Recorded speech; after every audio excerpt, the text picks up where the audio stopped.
Hey guys, Grizzly Legs here with my friend Matt, and today we're going to talk about body armor. I know I said I was going to put a video out a couple days ago, but it took us some time to get all the materials and the information together.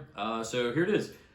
First question a lot of people ask is, why should I wear body armor? It's heavy, it's expensive, and there's a couple good answers. The first reason is maybe range safety. If you're going to the range with an inexperienced shooter and you don't really trust their abilities to keep their booger hook off the bang switch, then another level of safety is a good choice. Or maybe you're concerned about civil unrest, you're a dad, you're a good citizen, and if everything goes to crap one day, you want to be able to protect yourself.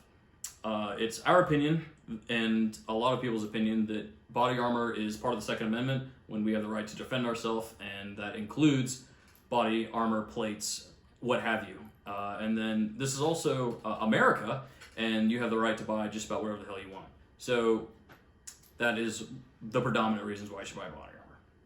Next, we're going to get into the types. So this is going to be soft armor. It's malleable, it is form-fitting, and what's good about it is that it'll protect against most pistol rounds and some shrapnel. The downside is it won't take rifle rounds. So there are a lot of good uses for this, but they are kind of limited in their function. And then you're going to talk about steel. All right, so next up we have steel armor. A lot of people think steel is a really good option if they're just getting into the armor market. It seems like it's the cheapest, seems like it's really durable. In our opinion, steel's not the best. It has some downsides. The biggest is the weight. So steel armor, for the size of it, is by far the heaviest type of armor. It'll really weigh you down and hinder your mobility. Also, it usually only comes in single curve form factor, which adds to the discomfort. Also, steel armor, the way it works is when a projectile hits it, it basically shatters and fragments in all directions. So those can hit you in the neck, the arms, they can really mess you up even if the plate stops the round. So steel has to have an added coating on it to catch those fragments. Doesn't always work, it's kind of sketchy. The other thing is, and this doesn't get mentioned a lot, especially by companies that sell steel armor, you really need to have some kind of backer for a steel plate, because although this does not deform in the back if it stops the round, it's rigid. So all the force from the round just gets transferred directly to your body, unless you've got some kind of foam or even a soft armor panel behind it.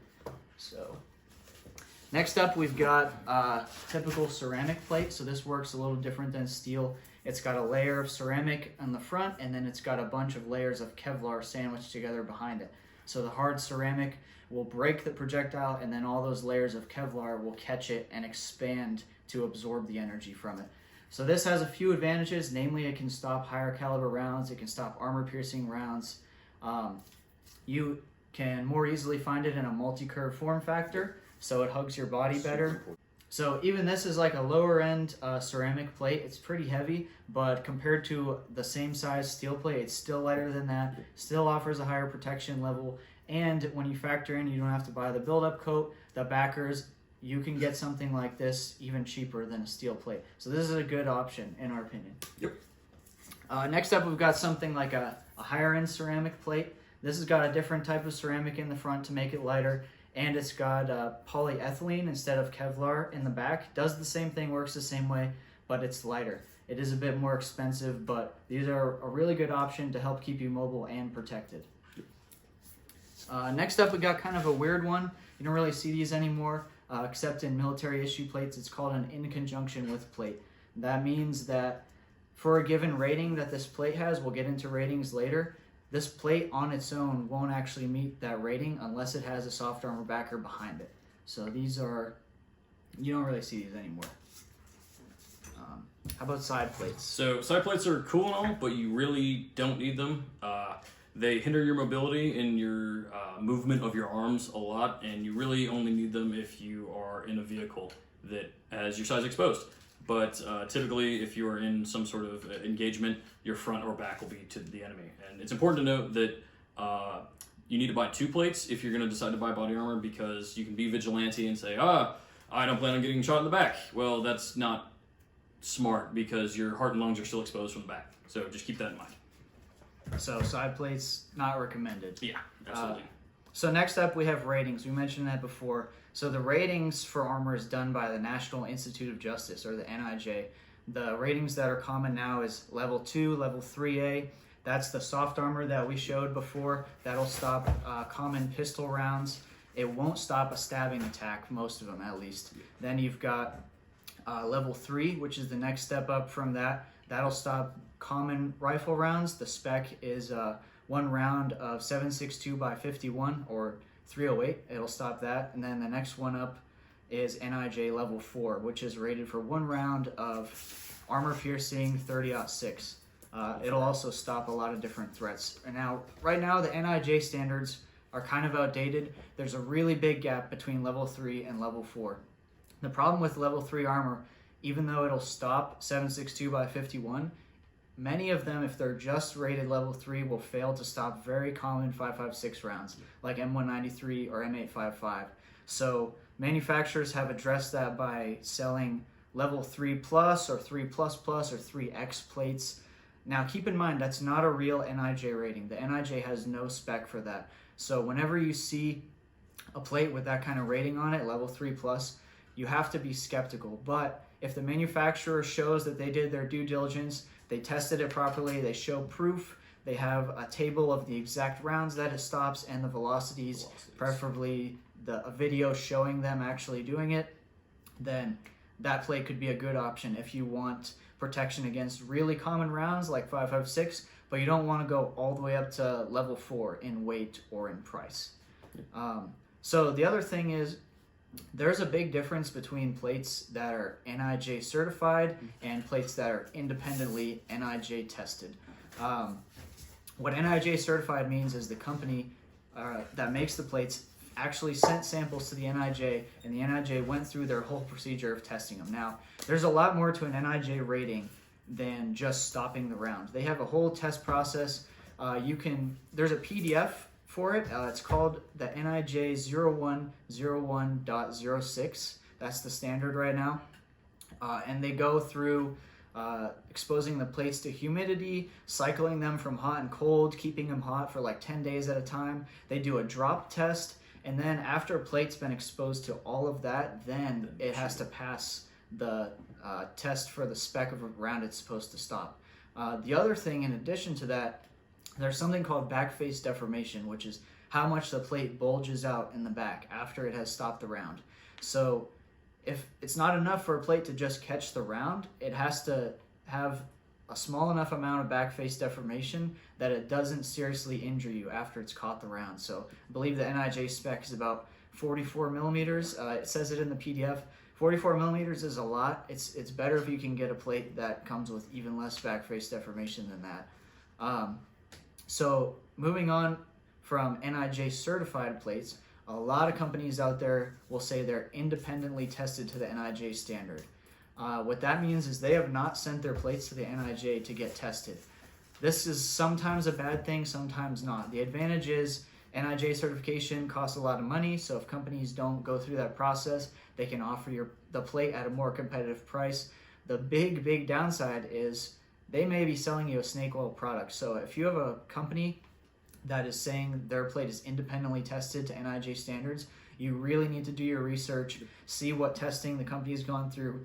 Have they done the drop tests? Have they done the humidity, the heat, the back face deformation, all of that? Because you're depending your life on this product, so you don't want to buy something subpar. Unfortunately, in the armor market, there's a lot of snake oil out there right now.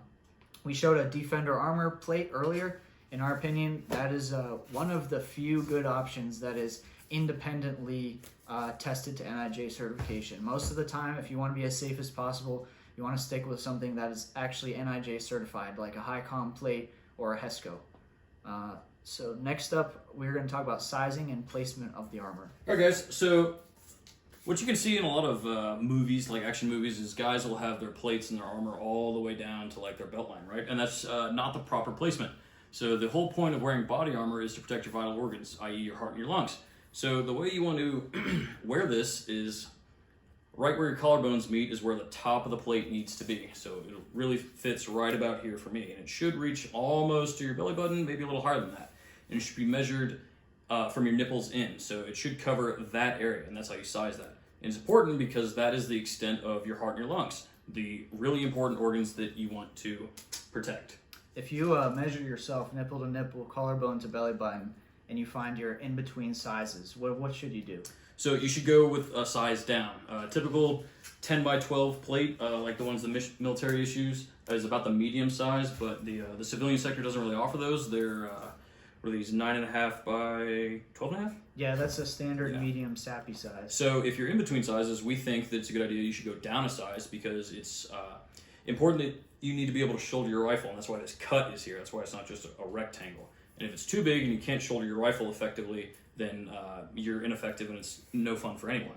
Also, with a bigger plate that's too big for you, it adds weight and it decreases mobility. And it's all fun and games to wear body armor, but if you can't move in it, then you're really not effective in whatever situation you need to be it the range or an engagement or whatever.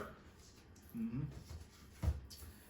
So price, yeah. So price is where a lot of people kind of wince at body armor, and so people are often fooled by steel armor. Oh, it's half the price of a ceramic plate, but it's really not. And so where you don't see the price is you have to buy plates with the coating, and then you have to buy, well, we think that you should have to buy a backer for that, be it just a trauma pad or just a soft armor or soft pad. Yeah, so a lot of companies will reel you in with a starting price for something like this of around $110 or $120, but if you factor in the cost of the build-up coating and the backing, it ends up being over $200. And I think this plate goes for about $150. Now, you can get into the lower end of level 4, which keep in mind is this one is NIJ certified, but it's still level 4. Yes, it's a little heavy, but as we said before, compared to the same size of steel, it's lighter. How much was this one? That was $210 per plate. So, and you can get a Hesco 4400 plate for even less than that. I think they're running about $190 per plate. So that's a very competitive price for armor that, in our opinion, is better than a hunk of steel on your chest. Now we can get into the little higher end, which, with the advantage of higher end, comes less weight, and with less weight comes more mobility and more activity.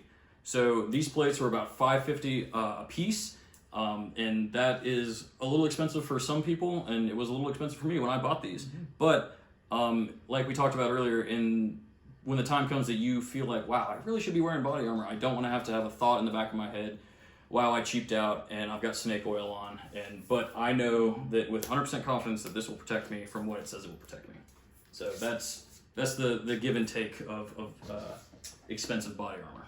At the end of the day, armor is a life-saving product, so you really don't want to cheap out on it. If you are thinking that maybe you can't spend the money to get armor that's light enough to keep yourself effective in, there might be better options out there. Yeah.